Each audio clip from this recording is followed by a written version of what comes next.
네, 반갑습니다, 여러분. 저 고프트의 조현일입니다.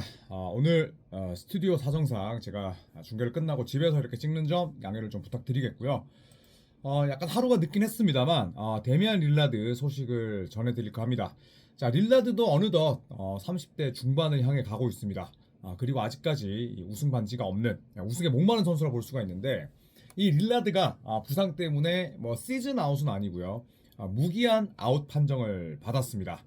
얼마 전에 저희가 빅터 웬반야마의 이 시즌 1 아웃 부상 소식을 전하면서 이 혈전이 갖는 혈전이라는 이런 증상의 무서움을 한번 제가 설명을 드린 적이 있는데 릴라드 역시 오른쪽 종아리 심부정맥 혈전으로 무기한 아웃 판정을 받았습니다. 시즌 내에 복귀할 수 있다는 낙관론 그리고 사실상 출전이 불가하다는 비관론이 현재 동시에 존재하고 있고요. 미러키 벅스의 이 존 호스트 단장이 어떤 얘기를 했냐면 다른 걸 다 떠나서 릴라드의 건강이 최우선 순위입니다.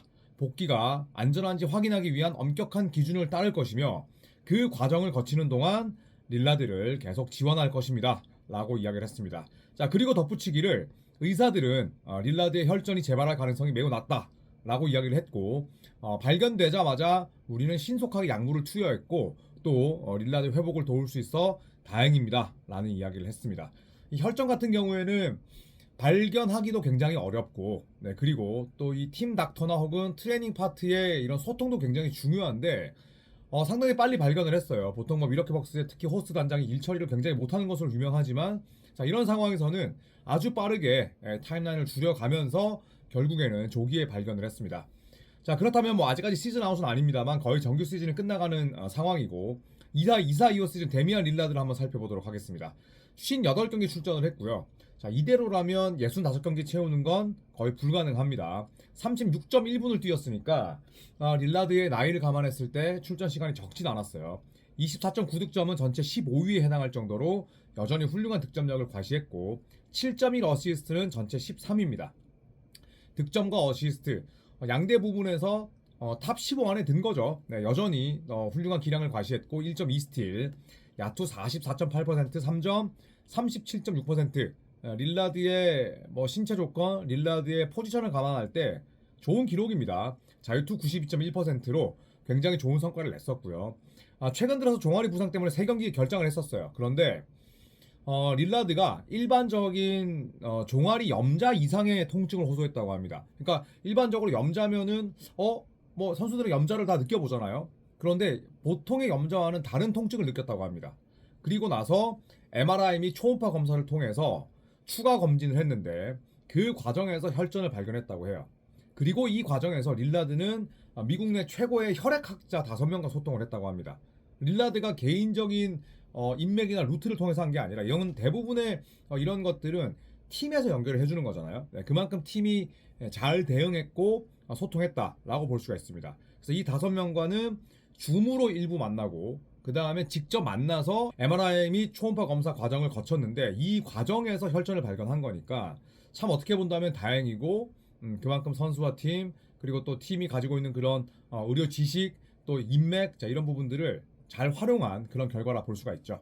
자, 저희가 빅터 웬만야마 때 이야기를 했습니다만 혈전이 왜 위험하냐? 뭐 저도 의학적인 지식은 많지 않습니다만 찾아본 결과 일단 혈전이란 하진의 정맥의 혈류 장애로 인해서 정체된 혈액이 응고돼서 피떡 그러니까 혈액은 액체가 돼야 되는데 고체가 돼버리는 거죠.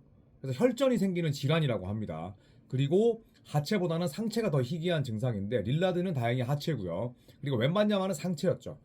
향후 한 반년 정도는 혈액 희석제, 이 항응고제를 복용해야 된다고 합니다. 항이면 뭐 보통을 뭐 막는다 혹은 반대라는 뜻인데 응고가 되지 않는 그런 항응고제를 복용을 해야 된다고 이야기를 하고 릴라드는 이미 그 약물을 복용하고 있다고 해요.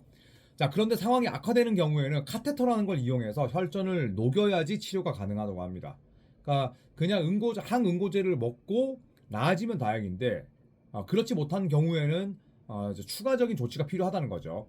그리고 필요시에 이 혈전이 폐로 이동하면 뭐 굉장히 위험해집니다. 그렇죠? 그래서 혈전이 폐로 이동하지 않도록 정맥 필터도 또 삽입을 해야 되는 경우도 있다고 합니다. 자, NBA 선수들 가운데 최근에 혈전 부상을 겪은 선수가 제법 있습니다. 지난 10년을 놓고 봤을 때 데미안 릴라드 오른쪽 종아리 무기한 아웃이고요. 또 이번 시즌에 빅터 웬반야마 오른쪽 어깨로 올라오면서 시즌 아웃됐습니다. 그리고 브랜든 잉그램 2019년 갈비뼈 수술 이후에 복귀했는데 뭐 이건 제가 추후에 설명을 드리도록 하고, 크리스 보시는 은퇴했어요. 그러니까 혈전인데 계속 뛰면서는 도저히 선수 생활을 이어갈 수 없고 생명에도 위협을 가할 수 있다. 그래서 결국 보시는 눈물을 머금고 30대 초반이라는 젊은 나이에 은퇴를 했었죠. 자, 일단 릴라드는 브랜든 잉그램 사례처럼 일회성 DVT, 이게 심부정맥 혈전증이라고 합니다. 그래서 DVT의 가능성이 높다고 하고요. 2019년 당시 잉그램은 이 혈관의 통로, 그러니까 혈관이 지나가는 길이 갈비뼈에 막히면서 혈전 증상이 일어났는데 갈비뼈 일부를 제거한 이후에는 혈전 재발되지 않았고요. 그리고 릴라드는 또 조기에 발견을 했기 때문에 일단 의사들은 혈전이 재발할 가능성은 상당히 낮다, 이렇게 이야기를 했다고 합니다. 자, 다만 미러키의 우승 가능성은 좀 떨어지지 않았나 이런 생각이 듭니다. 일단 혈전 이후에 얼마나 빠르게 또 컨디션을 회복할지 여부도 불분명하고, 그 다음에 릴라드가 뭐 최근 들어서 좀 부상이 잦아졌어요. 복부 쪽도 다쳤고 지금 하체 종아리도 좋지 않고요. 자, 야니스 같은 경우에는 2021년 우승 이후에 줄곧 구단 수뇌부에 전력 강화에 대한 메시지와 적당한 긴장감을 줬습니다. 이거는 뭐 야니스 같은 슈퍼스타들이 당연히 팀을 압박하는 그런 뭐 방식이기도 하고요.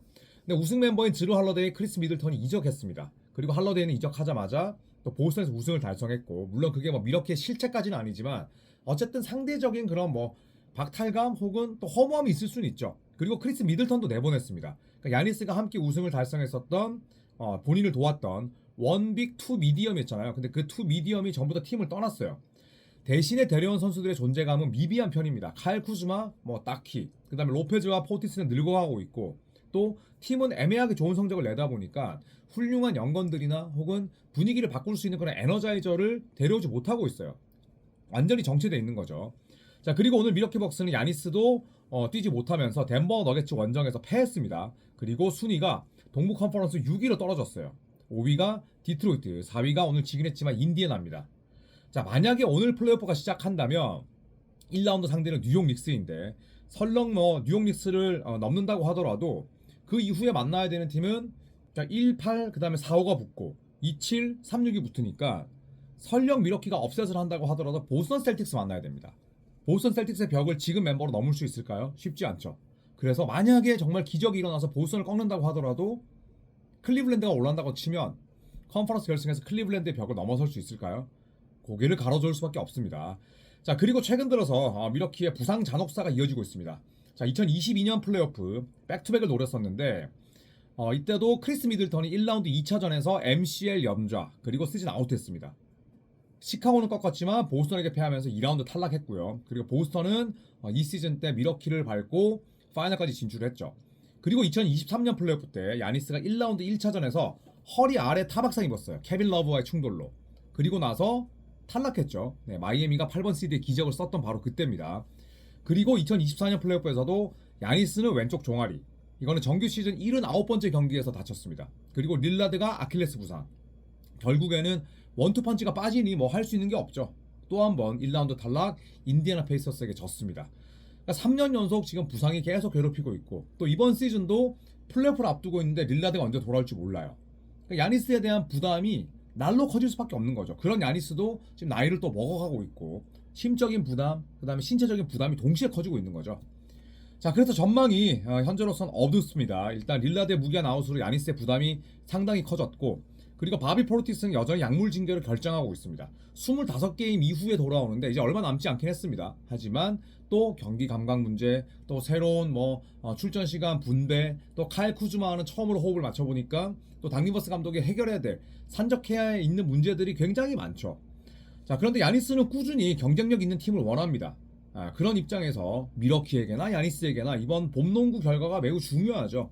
이 크리스 미들턴이라는 거의 미러키의 프랜차이즈 스타를 내보내면서까지 쿠즈마를 데려왔고, 또 마전 보챔프를 내보내는 대가로 또 포터 주니어를 영입을 했는데, 여러가지 변화를 가한 이유는 결국 미러키가 윈나우기 때문이죠. 미러키의 시장 규모, 그 다음에 이런 것들을 감안했을 때 지금 굉장히 많은 돈을 쓰고 있고, 미래보다는 지금 현재를 내다보는 그런 운영을 할 수밖에 없거든요. 야니스 눈치도 봐야 되고, 당연히 또 야니스가 있을 때 우승을 노려야 되는 행보가 맞는 거고. 자, 그렇기 때문에 이번 봄농구 결과가 팀에게나 야니스에게나 중요합니다. 자, 현재로서는 가능성이 낮지만 꾸준히 트레이드 루머가 나돌고 있고, 이 브루클린 네츠 같은 팀들은 제가 꾸준히 말씀드렸지만 야니스 어네피가 뜨기만을 가장 고대하면서 기다리는 팀입니다. 왜냐? 언제든지 야니스를 영입할 준비가 돼 있거든요. 그 준비를 함은 에셋이죠. 일단 셀러리 캡이 비어져 있냐, 그 다음에 그만큼의 드래프트 픽이 맞느냐, 그리고 또 반디거프로 줄 수 있는 유망주들이 있느냐. 브루클린 네츠는 다 가능합니다. 그렇기 때문에 계속해서 트레이드 루머가 나돌고 있는데, 샴즈가 야니스 트레이드 루머에 대해서 이렇게 얘기를 했습니다. 야니스는 이렇게 남는 걸 원한다. 이거는 야니스가 올스타 휴식기 때 그리스 얼로 만나서 했던 이야기랑 똑같습니다. 나는 내가 트레이드를 먼저 요청할 일은 없을 거야. 다만 팀이 나를 트레이드 한다면 어쩔 수 없지만 내가 먼저 요청하는 일은 없을 것이다. 이렇게 얘기를 했는데, 샴즈는 2월에 어떤 얘기를 했냐면, 야니스는 물론 이렇게 남는 걸 원하지만 장기적인 관점에서 팀의 성공 확률이 보이지 않으면 다른 팀을 살펴볼 거다. 이렇게 이야기를 했습니다. 뭐 이거는 당연한 수순이고 더 이상 놀라운 일은 아닙니다만, 그렇기 때문에 미러키의 이번 플레이오프 결과가 상당히 중요합니다. 다만 릴라드가 정상적으로 돌아와서 뛸 수 있을지, 그리고 바비 포르티스가 카일 쿠즈마, 브룩 로페즈, 야니스와 어떤 식으로 역할을 분배하면서 프론트코트 과밀화 현상을 해결할지. 닥 리버스 감독이 큰 경기에 전체적인 시리즈 플랜을 굉장히 짜지 못하는 감독인데, 닥 리버스 감독이 또 어떤 역량을 보여주거나 아니면 그냥 우리가 알던 닥 리버스 감독일지, 여러 가지로 미러키에게는 좀 시험대가 될 만한 그런 2025년 플레이오프가 아닐까 생각을 합니다. 자, 혈전, 릴라드 또 제가 직접 만나보고 또 인터뷰도 길게 해봤던 얼마 없는 선수 가운데 하나인데, 잘 회복해서 더 미러키를 건강하게 또 멋있게 이끌었으면 좋겠습니다. 지금 이 시점에서 선수들의 부상 소식 전하기는 싫거든요. 여러분도 부상 소식 접하는 거 싫잖아요. 그런데 혈전이라는 게 워낙 또 위험하고 또 잘 낫지 않고 꾸준하게 약물을 먹어야 되는 부상이다 보니까 전망이 어두운 건 사실입니다. 미러키의 성적이 어떤 식으로 귀결이 되던 릴라드가 건강하게 돌아왔으면 하는 바람과 함께 저는 이 컨텐츠 여기서 마치도록 하겠습니다. 오늘 레이커스 컨텐츠도 같이 올라갈 예정이니까 많은 사랑 부탁드리고요. 여러분 고맙습니다.